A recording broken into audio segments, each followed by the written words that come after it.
प्रायोजक हैं cancer healer centre, new beginning. तो एरो इंडिया शो में भारत की वायु शक्ति का मुजाहरा हुआ। भारत की जो वायु की ताकत है वो भी पूरी दुनिया ने देखा। इसके अलावा देश के अलावा विदेश की भी एयरफोर्स और उनके फाइटर जेट्स का भी जबरदस्त प्रदर्शन यहां पर देखने को मिला। देखिए, एरो इंडिया शो में दुनिया भर के तमाम फाइटर प्लेन अपना जलवा दिखाने पहुंचे थे।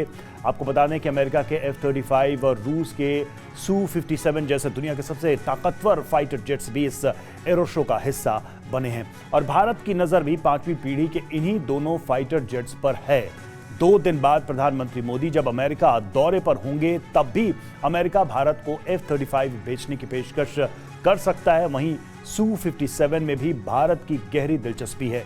एरो शो में दोनों की ताकत जरूर दिख रही है। और बेंगलुरु के यलहंका एयरफोर्स स्टेशन पर एशिया का सबसे बड़े एरो शो दिखाया जा रहा है। जारी है एयर शो और यहाँ देश का महाबली राफेल भी मौजूद है। बेंगलुरु से TV9 संवाददाता अंजू निर्वाण की रिपोर्ट देखिए। इस वक्त हम बेंगलुरु के एरो इंडिया में मौजूद हैं और एरो इंडिया बेहद खास हो चला है क्योंकि ये टेक्नोलॉजी, एडवांस तकनीक का महाकुंभ बन चुका है। यहाँ पर दुनिया भर के जो देश हैं वो हिस्सा ले रहे हैं, लेकिन सबसे खास बात ये है कि इस टेक्नोलॉजी के महाकुंभ में दुनिया भर के देशों ने शिरकत की है। अमेरिका, फ्रांस, रूस जैसे और ब्राजील जैसे देश इसमें शामिल हैं। लेकिन खास बात यह है क्योंकि आज एक अहम दिन होता है। प्रधानमंत्री नरेंद्र मोदी फ्रांस के दौरे पर हैं और हो सकता है राफेल एम को लेकर एक बड़ी घोषणा की जा सके।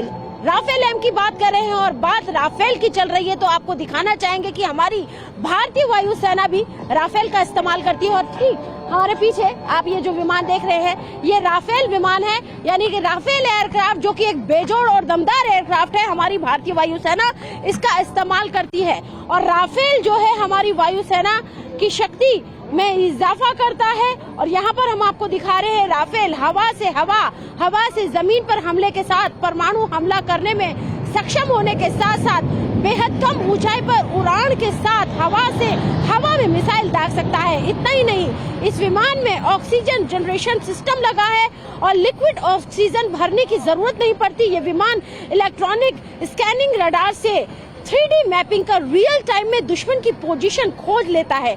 इसके अलावा ये हर मौसम में लंबी दूरी के खतरे को भी समय रहते भांप सकता है और ये नजदीकी लड़ाई के दौरान एक साथ कई टारगेट पर नजर रखता है। ये जमीनी सैन्य ठिकाने के अलावा विमान वाहक पोत से भी उड़ान भरने में सक्षम है। और रिफाल क्योंकि हमारे सामने यहाँ राफेल एयरक्राफ्ट है जो कि हमारी भारतीय वायुसेना का अहम हिस्सा है।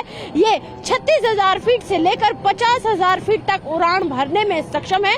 इतना ही नहीं, ये 1 मिनट में 50,000 फीट तक पहुँच सकता है और ये आपको बता दूं कि 36 से लेकर 3700 किलोमीटर की रेंज कवर कर सकता है। इसकी रफ्तार करीब 2000 किलोमीटर प्रति घंटे से भी ज्यादा है और ये 1312 फीट के बेहद छोटे रनवे से भी उड़ान भरने में सक्षम है और ये 15,590 गैलन ईंधन ले जाने में सक्षम है। राफेल हवा में जो मिसाइलें हैं उन्हें आसानी से दाग सकता है। राफेल एक बार में 2000 समुद्री मील तक उड़ान भर सकता है और राफेल अमेरिका के F-16 की तुलना में बहुत बेहतर, कह सकते हैं कि बहुत बेहतरीन एयरक्राफ्ट माना जाता है और 0.82 फीट ज्यादा ऊंचा ये F-16 से उड़ सकता है। वहीं हम आपको बताना चाहेंगे कि इसकी विंग की लंबाई, यानी कि जो इसके पंखुड़ियां हैं, अगर हम इसकी पंखुड़ियों की लंबाई की बात करें तो वो 10.9 मीटर, जेट की ऊंचाई 5.3 मीटर और इसकी लंबाई 15.3 मीटर है। और भारत को इस 5वीं पीढ़ी के विमानों की अब जरूरत है तो भारत लगातार अपने एमका प्रोजेक्ट पर भी काम कर रहा है। लेकिन आज बड़ी बात यह है क्योंकि राफेल की बात हम इसलिए भी कर रहे हैं क्योंकि प्रधानमंत्री नरेंद्र मोदी फ्रांस में मौजूद है और राफेल एम को लेकर एक बड़ी खुशखबरी भारतीय नौसेना के लिए आ सकती है। तो आपको दिखा रहे हैं कि हमारी जो भारतीय वायुसेना है उसके पास राफेल विमान जो कि भारत की मजबूत शक्ति का एक प्रतीक है और भारत की जो वायुसेना है उसको लगातार दमदार और बेजोड़ बना रहा है, उसकी तस्वीर हम सीधे आपको एरो इंडिया से दिखा रहे हैं।